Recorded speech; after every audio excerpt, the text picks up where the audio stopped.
Hi, this is Henk, and welcome to another edition of the Skull Sessions. And today, my guest is Nicholas P. Robinson. Is Yep, that correct? that is. All right. So, what do you got going on? Not a whole lot right now. I've got as far as the publishing and writing and everything, I've got a re-release of a 2020 novel coming out later now next month, June 30th, I believe it is. June 21st on Godless. Um, uh, Candace Nola with Uncomfortably Dark asked me to pull it because it was self-published originally. She went through and edited it, gave me some recommendations. So we punched it up a little bit. She got new cover art for it, and we're re-releasing it under her publishing house. Oh, that's cool. Yeah, she was on my podcast a while ago. What's her podcast called? Oh, what was that? I was thinking she was on my Oh, podcast a while ago, but I don't recall what her publishing house is oh, called. yeah, Uncomfortably Dark Horror. Oh, all right. That was pretty easy. All right, what's the name of it? The story Innocence Ends is the book, um, Okay. and it's kind of a pre-apocalyptic story. It's catching the very beginning of the end of the world. Okay. Is it a little bit of cosmic fiction? Is it straight Earth based? It's definitely straight Earth based. More, it's my riff on a bunch of B horror tropes, but played out like I actually love them, which I do. So it's got like a bit of like just a vacation gone wrong, a bunch of people trapped in a small town with a dark secret, something like zombies, mad scientists, all that fun stuff. So you covered a lot of elements from like kind of like a different like cliches in the horror genre, but Oh, absolutely. you kind of But did like a twist on them. oh, definitely. And I was pretty happy with how it worked out, and I'm happier with the new version of it that's going to be coming out too. I was able to fix some of the things that I would have probably fixed if I'd gone through and rewritten it one more time. Well, it definitely is like a good promo that Candace is into it because somebody else who's a prominent writer likes it, so Yeah, that's a good sign. she thought it was a shame that it didn't get enough notice when it came out, and I mean, it sold well enough for a self-published book that I was able to get into the HWA but with it because I made enough in sales off of it for the Horror Writers Association. But but she thinks it could do better and could be more widely read, I guess. And so Okay. I figure I'll give her a shot with that. And then I gave her a novella as well that's a revenge story, so that's going to be coming out shortly afterwards. So What did you do when you initially self-released it? Did you do like marketing? How did you promote it? when I put it out originally, I basically just spammed social media as much as I possibly could. Uh, I don't know much about marketing or anything like that, and I'm not good at selling myself, so so I don't think that helped me much. Well, probably just like getting people to read it, getting reviews, all this sort of stuff. I've had marketers. I initially somebody hacked in my Facebook, so then I decided, yeah. So then I decided to make like one for my tattooing and one for my writing. And the one for writing, I've had it out for like maybe 2 months. I've had like 60 marketers hit me up. They're like Yeah, cockroaches. and I'm not going to pay some strange person that doesn't know anything about me or anything I've done to try and promote me. Right. Yeah. I'm like, okay, well, show me who you worked with. If you worked with Neil Gaiman or like Stephen King, then I'll take you seriously. You know, and then they'll be like, well, and then they'll mention stuff like retirement books or whatever. I'm like, dude, that is not my genre. I sold a vacuum manual. Yeah, exactly. So, all right, so let's get back to your book. So, what's it about? The one you're releasing? What's the premise? So the premise Besides, is a group besides of like using a bunch of tropes. yeah, a group of friends that had known each other, most of them since grade school. They ended up having to come back together because one of their close friends had killed themselves. And so that's kind of where it starts, but then it jumps ahead about 5 years later, near the anniversary of that, when they get invited to visit a friend of theirs. that just kind of wants to get everyone together to kind of commemorate things and to reconnect. And so all of these people come together in this small mountain town up in northern Idaho, near the Canadian border. And it was a former mining town, but most of that's gone. So it's only a couple thousand people, 1,200 people living in this town. And then storms come in because it's near spring, which means that rain is starting to hit the Rockies on that side, and then the snow melt is starting to build up, and this creek that kind of crosses double back over the road leading out of town because it's nestled into a valley where the mine used to be. Uh, it ends up overflowing, and the roads are cut off. Power goes out. There's no real cell service because they're tucked into like some mountain town, and suddenly people in the town just start becoming hostile and aggressive, and they start becoming less human, and Okay. and then it just goes from there. Yeah, no, that sounds like an interesting development. You're saying that you revised it a little bit. What do you think you added to it? I've added quite a bit as far as certain focus on characters that I didn't focus as much on. um, I like to have a handful of characters doing things in there, so it's not just a I don't know, as myopic as it would be if it was just a single person that I was focusing on. So I wanted to dedicate a little bit more attention to some of the other characters as well, just flesh them out and flesh out their motivations, their way of thinking and feeling as well. I think that's one of like Stephen King has his like ups and downs, his strengths and weaknesses. I think it's one of his strengths is like developing really real character that like you can kind of sense what's going on, like what their past story is, even if they don't spell it out for you. Yeah, and that's what I was trying to do here was kind of make them feel a little bit more real, make them come off the page.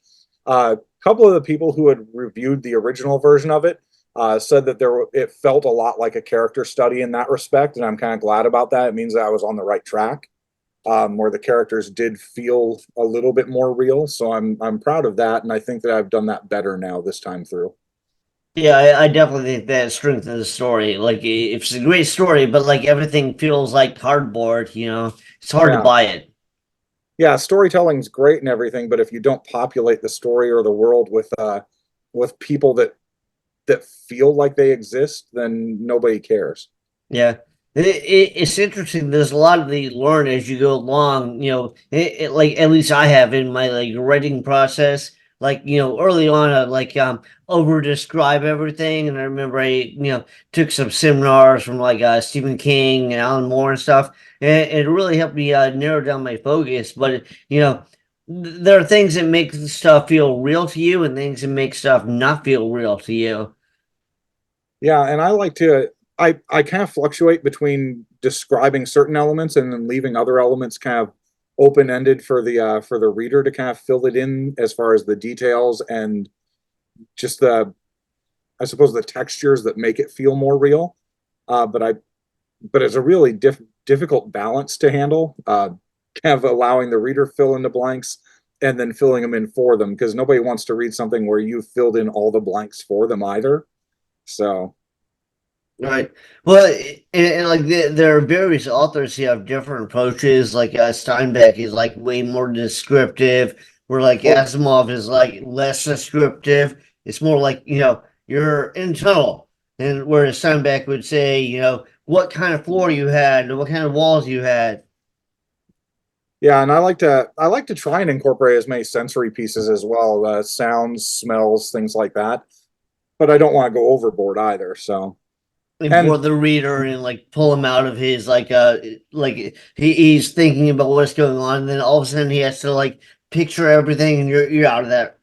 yep, and by that point they're already on to something else. Maybe another book, which is not Yeah, what you want. definitely So not. you have some other work out as well. What else do you have? So I have my first novel, which was way back in 2010, 2011. But that one we won't talk about that. It needs Candace and I have talked about possibly punching that one up and rewriting it, but that one's going to be a lot bigger overhaul, just because it needs work. I love what I did with it, but I think I could have done it a hell of a lot better. Um, and then I've got a novella and another novel through Madness Art Press from 2021 and 2022, the very end of 2022.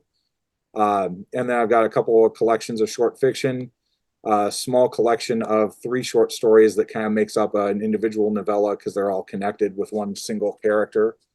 Um, and then that's where I'm at right now, and then inclusions and other anthologies and things like that.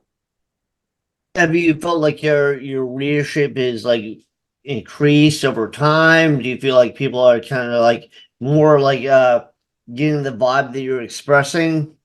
I feel that way. Yeah, I think there's definitely some interest.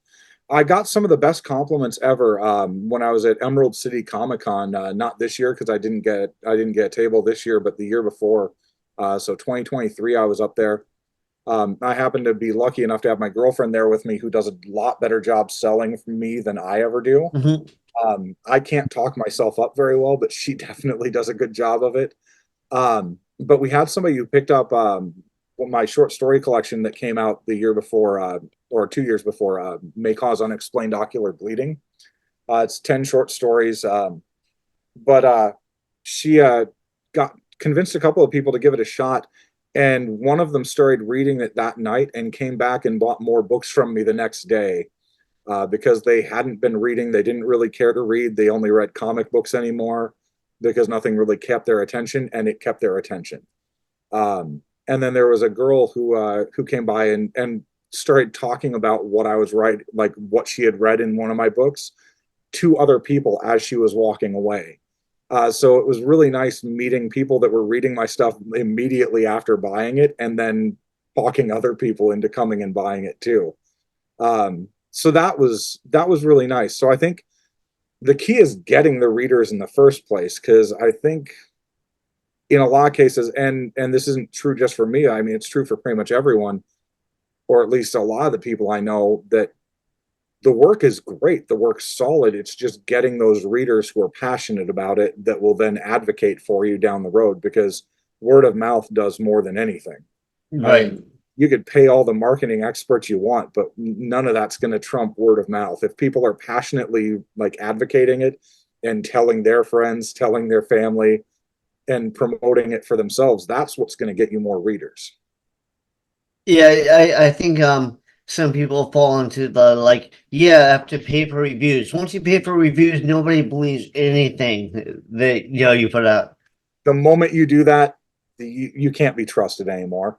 Yeah.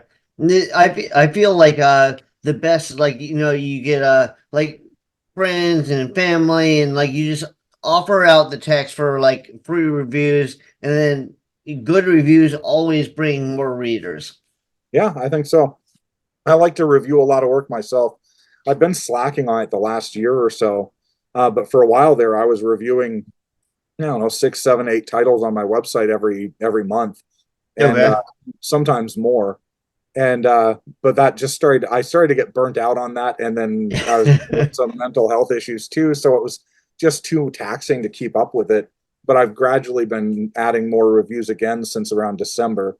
I'm still nowhere near as far along as I was then, but I'm getting more reviews up there for other people, because but I also won't post something unless if it's really bad. If it's a bad review, I'm not going to bother typing one up unless it's really really bad. Right. Uh, like if it's so bad that it was just painful, I might actually write a review of it. But but Just to most of the warn time, people. yeah, most of the time I won't even do that. Unless it's basically 3 stars or higher, I'm not going to bother typing up a review. If it's a really bad movie, I'll watch it to the end. If it's a really bad book, I have a hard time progressing on. Me Like too. I make it like 30 pages in, because I want maybe even more, because I want to give it a chance. But it's like if it's crap, it's crap, and it just keeps it up after a while. I'm just like, I'm not investing the time in it. No, it wastes way too much of your time compared to a movie. Like I sat through After Earth. If I could do that, I could sit through pretty much any bad movie. Yeah, I heard that was horrible. Oh God, it was awful. It's hands down one of my least favorite movies I've seen, because it was just so high concept, so poorly executed. I think the worst one I saw was Fangoria did a zombie movie during like a zombie craze a while ago. This was like recent, but it's called I Zombie. It's just this guy gets bitten by a zombie. So all you do is you see him like go into his hotel room, and then over the course of the movie, he slowly turns into a zombie. That's the whole movie. There's no action, no nothing, huh? No, it's just him slowly turning. Like it probably made on like a $5 budget. Pretty horrible. Well, at least they cut down on the overhead. Maybe it's all profit from there. Well, they probably had to. All right, so let's get back to you, Ray, for a moment. So, what's your approach? Like, some people like go for more backstory. Some people go for less backstory. Some people go for a greater length, and they kind of break it into chapters. Like, this is like the lead up. This is the action. This is denouement. What's your approach? Well, I don't necessarily fall into the three act structure. I try to some extent. Um, but as far as backstory and things like that, I will spend a lot of time researching stuff or creating character histories, things along those lines. And maybe a 1% of that will make it into the story, or it'll show up in one sentence. There'll be a reference to something that I read a whole book on just to research the topic. Um, and then that's all it pays off is all that time spent studying something, and it'll make it into one sentence of the story. But I feel like it also helps me to know the characters better. And if I know the characters better, then I feel like I can give them More more, depth. yeah, more depth and more reality. It Um, amazes me when people don't do research. yeah, I don't understand that. I enjoy the research though. That's honestly one of my favorite parts of the writing is actually dedicating to the time to researching something, or studying a culture so I can kind of give this person a family background that feels real to me. Even if all it shows up is basically their name and some of the descriptions of them or how they respond to one thing. But to me, that's a payoff. It's worth it. Um, and then from there, I like to build a lot of background. I like to kind of examine the world that I'm putting it in, whether it's something completely fictional, like some imaginary town that doesn't exist, but I still try and base it on something or somewhere I've been, just so I can kind of give it that extra little bit of depth. Um, so I spend a lot of time building the world and the people in it, and then I go from there, and the story just kind of flows. Sometimes I'll have the ending in mind, or I'll have a couple of scenes that I know I'm working toward because they were the things that popped into my head that I was kind of envisioning.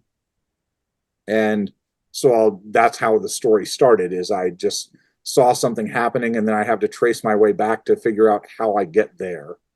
So what happened to lead me to this point? What were the steps that got me here, and where is it going from there? So it kind of depends on the composition of the story and like, how things progress, or if you do you ever play like kind of the Tarantino, like jumping back and forth in timelines? Yeah, Innocence Ends actually does quite a bit of that. Not as bad as it could have been. My first draft of it, there was a lot of jumping back and forth, but I ended up trimming that down quite a bit. So there's just kind of glimpses into their past, usually right around the point that something pivotal is going to happen to that character, where it just kind of gets you to understand them a little bit better, usually before something awful happens to them. Do you prefer like a third person approach or first person, past tense, present tense? I like present tense a lot. A lot of what I write is third person present tense. I do like first person quite a bit too, and I've written some things in that. I wrote a short story in second person, which was a lot more challenging than it seems. Uh, but it was fun. I enjoyed it, and I think it came off well. But I can't imagine writing a whole book that way. Um, but yeah, I like present tense third person. That's really my comfort zone a lot of the time. Um, Third person past tense is the next most comfortable, and then probably first person. Yeah, it seems everybody used to knock in first person, and then all of a sudden it was a thing. like, Yeah. especially with like the Kindle releases and people getting away from like some of the mainstream people like Penguin or Tor books.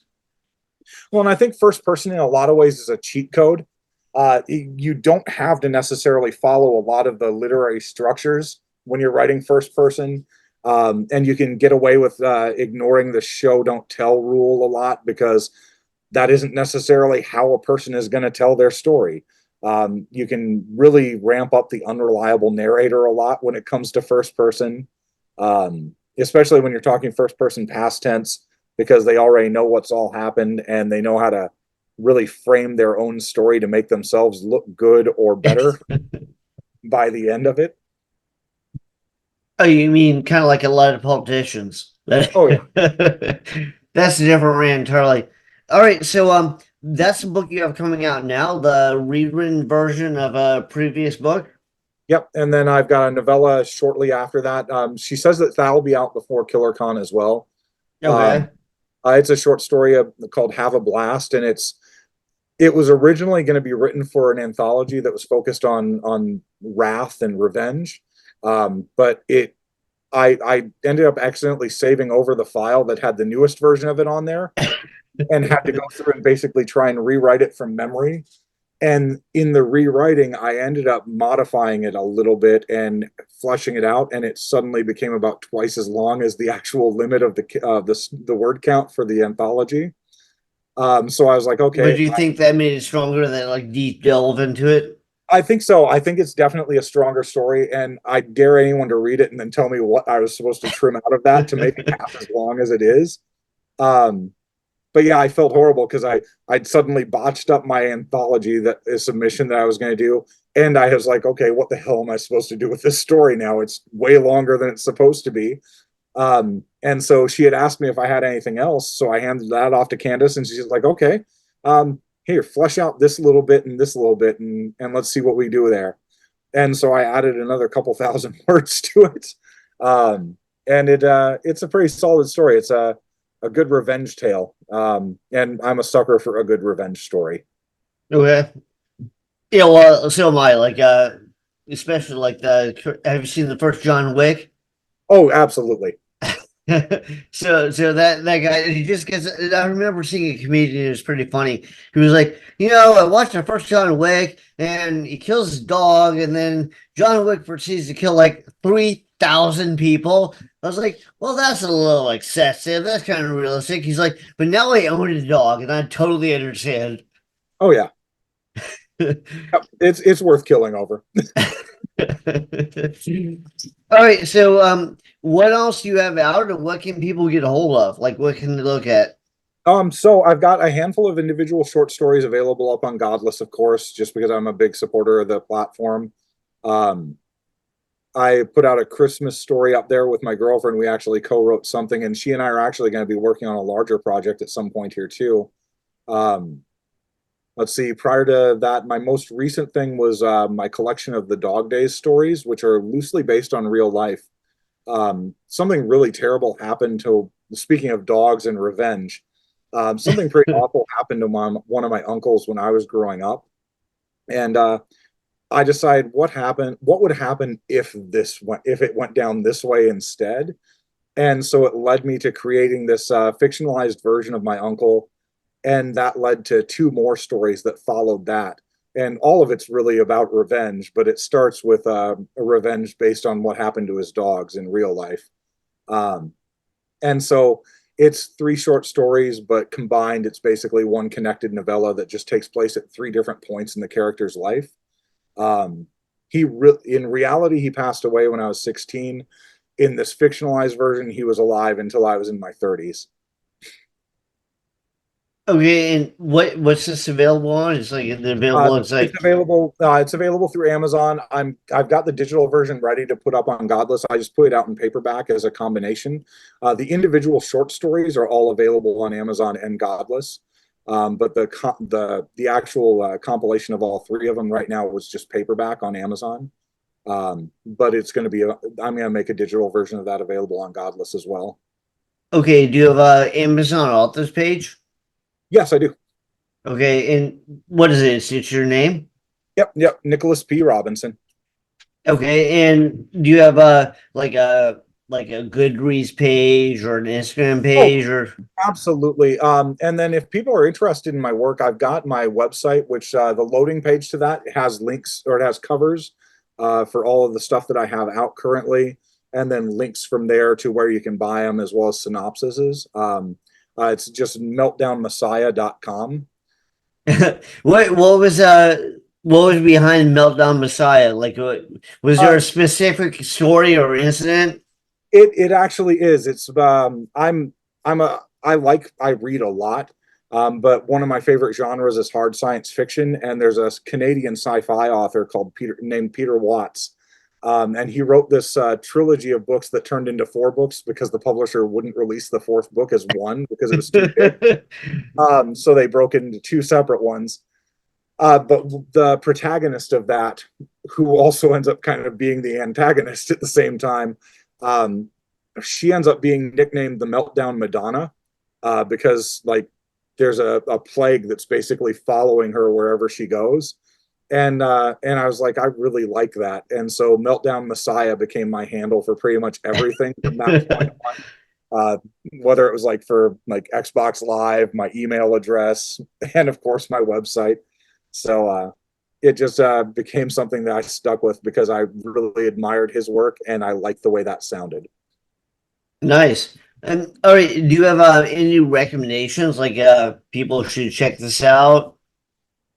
I'm really proud of the novel that Madness Heart Press put out in 2022, just because I love slasher stories and cosmic horror, and this combines all of that along with some revenge. And as I said, I'm a sucker for revenge.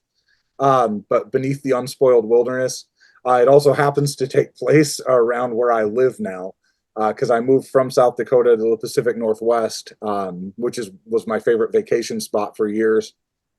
So I used to spend time here every couple of years. So I ended up writing a book that takes place about an hour north of where I am right now in Washington State. But it ties in elements of kind of a camp slasher story with some cosmic horror elements and then a hell of a lot of revenge.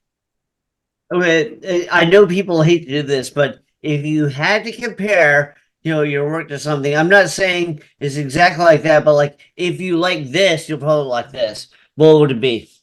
For that one, if you're a fan of like Friday the 13th, Sleepaway Camp, Don't Go Into the Woods, just after or just before sunrise, like some of those, or just before dawn, some of those older like slasher flicks. There's definitely some inspiration there. Okay, awesome. And would you say that you like kind of do different you like venture into different territories and different trends depending on the book? Yeah, it depends. Like my novella that Madness Art Press first put out, you will be consumed, has some cosmic horror bizarro elements to it, and just a lot of weirdness and smutty violence, weird mixtures of like sexual cannibalism and things along those lines and body horror. So What yeah, is sexual cannibalism? Uh, I don't even know what that is. in, in this case, it's a man being gradually devoured while a woman keeps like having sex with him. But Interesting take. Yeah. yeah, so yeah, it's so it depends on the story where I go with it.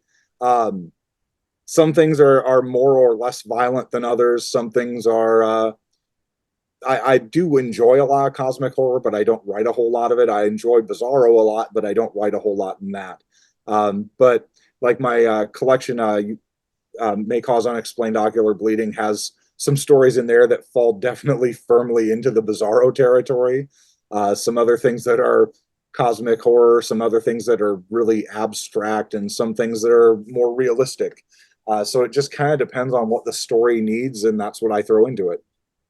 Okay. Do you go for more like the traditional, like Richard Matheson approach, most of the time, or do you go for more the splatterpunk, like Edward Lee, gross out, I what? I definitely lean more towards the Ed Lease end of that spectrum. Um, I do I very much I have a real soft spot for like extreme horror and splatterpunk. Um, I don't focus too much on the gross out, but there is definitely some elements of gross out in some of my stories just because it's fun, and B, sometimes it fits the story well. It just kind of depends on what fits the story, but I do always like to tell a story when I'm telling a story. So It sounds like it'd almost be nonsensical, but it's not because people are fucking morons. So no, you know there are a lot of books out there where people are telling a story that isn't telling a story at all. It's just describing something that's happening. these patch together a bunch of stuff. It didn't flow at all. Yeah. All right, man. So I don't want to keep you here all day, but what's the best way for people to get a hold of you and look at your stuff and like throw you money? My website, meltdownmessiah.com, is probably the easiest way to track down everything. You can also check out reviews of things that I've enjoyed on there too, which I'm always a fan of promoting other authors. And so that's definitely probably the best way. I'm available on Facebook, of course. That's probably the social media platform I'm most active on just because there aren't stupid character limits like there are on every other platform. Um, I'm on TikTok, but Like I'm Twitter, well, now X, but X. X, formerly known as Twitter, and Threads has a character limit. Blue Sky has a character limit. So it Facebook doesn't limit the number of characters that I can put into a post, so I prefer that. yeah, I hate when you post something on like, well, X now, and you post it and you're like, yeah, I'm 2 words or 2 letters over. What can I edit out of this so that I can squeeze it in? Yeah, what can I replace with a symbol? Exactly. Yep. All right, man. Well, thank you very much for doing this. You have anything else you want to shout out? No, it was great to hang out with you again. I was nice seeing you before at KillerCon, so it was. I probably won't be there this year, but hopefully I'll see you again maybe next year. Probably. I try and do it every year. I always I think I told you in the private message. I always do a tattoo guest spot, so that kind of makes up the money. So I have the budget to do KillerCon. You can afford to spend all your money at KillerCon. Yeah, well, pretty much. It's like I make money at the tattoo convention, and then I blow it at KillerCon. So whatever. But all right, man. So thank you very much.